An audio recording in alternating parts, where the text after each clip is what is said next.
どうも、ゲストハウスそばば21の和樹です。あやかでーす。こんにちはさあ、今日は久しぶりにちょっとまたビデオを撮りますけども、はい。今日は重大発表があるということで、はい。何でしょうか？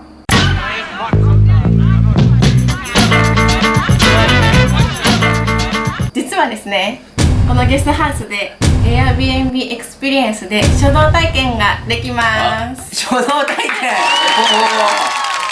書道体験、はい、ここでまさにこの部屋で、泊まる人だけじゃなくって書道体験をしてもらうためにここに来てみんなで書道をするという。なるほど、はい、まあ主に外国人の方の向けて、日本の体験みたいなことなんですかね。そうです。なるほど。はい、Airbnb エクスペリエンスっていうのは何ですか？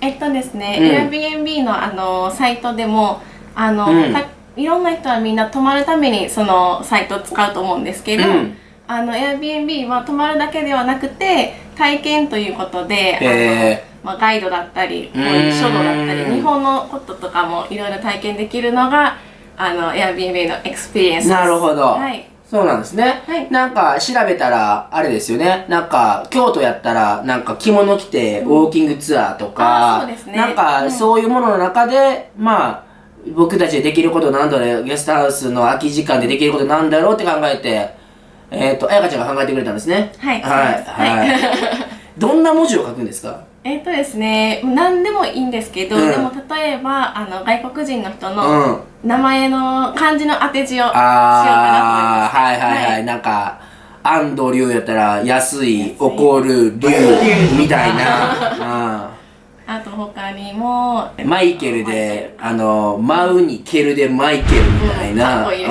すねなるほどね、それをやってくれるようにと。お一人いくらですか？お一人1時間1500円です。1500円と、まあいろいろ準備したり接客したりしますので、そんな感じで、まあ1名からですか、2名から？1名からですね。1名からで、はい。最大6名様まで。6名様でね。はい。なんかそれきっかけで本当ゲストハウスは泊まるつもりなかったけど知ってくれたとか、増えたらいいですよね、そういうのね。そうですよね。なんかやっぱ海外のゲストで、なんか、オバマの漢字の意味は何みたいな感じで、スモールビーチだよみたいな感じで、やっぱり聞かれたりすることもあるんで、なんかそんなようなね、そうですね、なんかいい会話になればいいですね。Airbnb エクスペリエンスで、書道体験の申し込み始まってますので、もしよかったら皆さんどうぞというところでございます。はい。違います。重大発表それじゃないです。重大発表それじゃないです。もう一個あるですね。もう一個ありますね。はい。ありますね。はい。じゃあ重大発表、もう一個何ですか？はい。実はですね、私、今年の9月にカナダへ留学に行きます。おお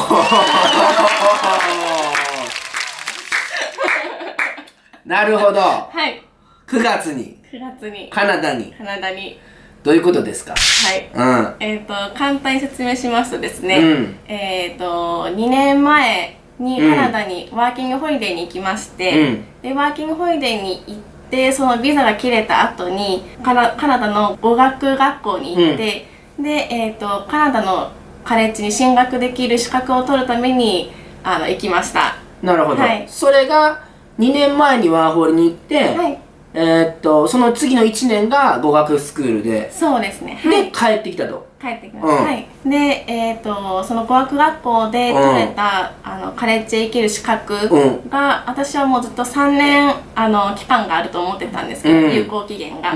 で、ちょうど本当に今年の1月末ぐらいに留学エージェントの方から連絡が来て、それ繋がってるんですね。繋がってます。はい。で、あやかちゃん、語学学校で取れた資格の有効期限2年だけどどうするっていう連絡が来まして、はい、でどうする2年ってなってなるほど。それが1月末で、はいはい。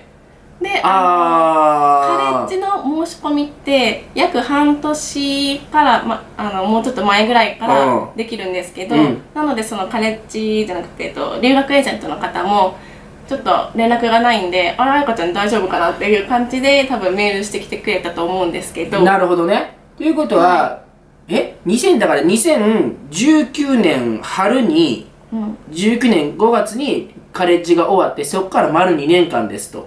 そうですね。だから2021年4月まではカレッジに自動的に入学できる資格があるみたいな。そうですね。はい。そうなってくると、カナダの大学が9月始まり、まあ欧米はね、9月始まり6月終わりが多いんで、はい、実は今年がラストだったと。そうですね。はい。それが1月末ね。それが1月末で慌てましたと。はい、慌てました。やばいと思って、じゃあもうお願いしますって言って、でもそれで希望の学部も決まり、でビザの申し込みもこれから始まり、で入学のそのなんていうか、そのパーミッションっていうか、それもで9月に入学決まりました。早いのよ。段取りがちょっと分かってないですね。早いのよ。1月末に申請して何日後に OK が出たんですか？2日後ですか？2日後ああ、そうなんですよね。はい、2日後にね。2日後に。留学ってそんなすぐ行けるもんなんですか？カレッジ？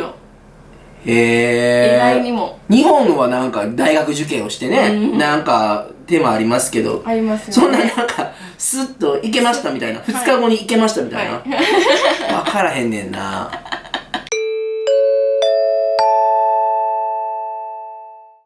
なるほど。でそれが1月末に慌てて、もう探したら2日後決まったんで、その次の日に言ってくれたと。はい。ですよね。なるほど。はい。じゃあ1月末にそれが決まって、いやほんまに住むとこももう決まった。もう決まりました。はい。学部も決まった。決まりました。ビザは？ビザは今から申請します。申請しているが、ほぼ大丈夫そう。ほぼ大丈夫そうです。なんか他に障害はないですか？今のところ大丈夫で、あとはもう3月ぐらいまでに学費を納めないといけない。お金を納めなきゃいけないと。なるほど。はい。いや、もともと、この動画見てくれてる方とか、喋ったり、ゲスト合わせで喋ってる方なんか、もう一回カナダに留学行きたいって言ってるんですよ、この子は、みたいな感じで喋ってましたけど、はい。お金をその再留学のためにお金を貯めるんで、ダブルワーク、このゲストハウスともう一個カフェで働いてるんですけど、はい、お金は大丈夫なんですか？お金はまあ、はい。なんとかなんとかギリギリね。はい、そうですか、はい。なるほど。だからほんまに7月にこう正式オープンしてもらうタイミングから来てもらってね、はい、女子棟の設営とか、ベッドの組み立てとかやりましたよね。いや、そっから始まってやってもらった彩香ちゃんがもうまさか丸1年2ヶ月ぐらいでもう卒業と、はい、違うか、もう9月から始まるんですよね。9月から始まりますね。そう、はい、だから一旦7月末で仕事としては終了で、8月はまあ、カナダに行く手前ギリギリまでちょっと忙しい時ぜひ手伝ってという感じですよね。はい、なるほど。はい、はい、こういった重大発表でございましたね。はい、これが重大発表でした。どうですか、気持ち的には？気持ち的には、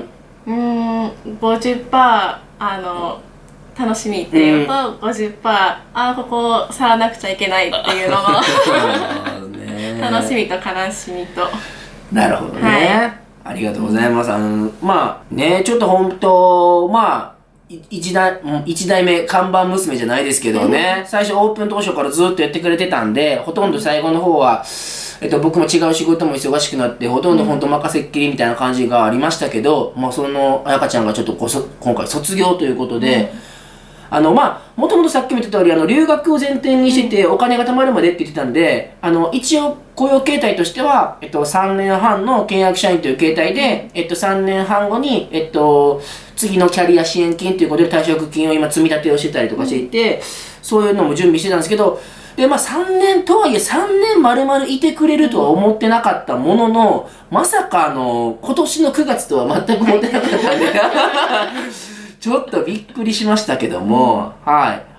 でもやっぱり夢に向かって目標を持ってすごく本当に朝7時からカフェで働いて夜9時半まで10時までここで働いてくれてるこの姿を見てて、それもカナダに行くためにっていう感じでやってるの見てたんで、本当に応援したいなと思いますんで、ありがとうございます。ぜひ頑張ってきてください。はい、頑張ります。なんか楽しんでもらえればカナダにね、はい、ということでですね、重大発表なんですが、それもあって多分夏頃からですね、7月ぐらいかな、8月ぐらいからの2代目看板娘なのか、娘なのか、看板ボーイなのか分かりませんけど、宿の基本的なマネージャーなのか、メインでやってくれるスタッフは多分募集すると思いますし、なんか、フリアコといってですね、なんかゲストハウスに住み込みで、給料はお安いんだけれども、生活費ゼロみたいな、なんかそういうなんか働き方もあるみたいなんで、そんな制度とかも調べながら、なんかうまいことやりながら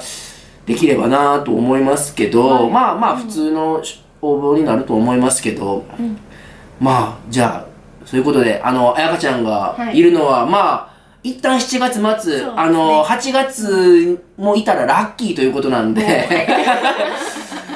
ぜひ、あやかちゃんに最後会いに来てください。はい、お願いします。はい。ゲストハウス自体はもちろん続いていきますんで、また、ぜひ遊びに来ていただければというふうに思います。ここから、ちょっと今、ちょっと風邪のね、肺炎のニュースもあって、なんかちょっと旅行しにくい環境かと思いますけれども、そんなに大人数集まる場所ではないので、十分気をつけて、逆にこの西日本側、あんまり人がいない側にちょっと逃げてきていただければなというふうに思いますんで、ぜひまた遊びに来てください。はい、お願いします。はい、じゃあ重大発表でございました。また今後ともゲストハウスモブ21よろしくお願いします。とりあえず7月末、8月まで、この体制で走り抜けますので、よろしくお願いします。お願いします。またねー。バイバイ。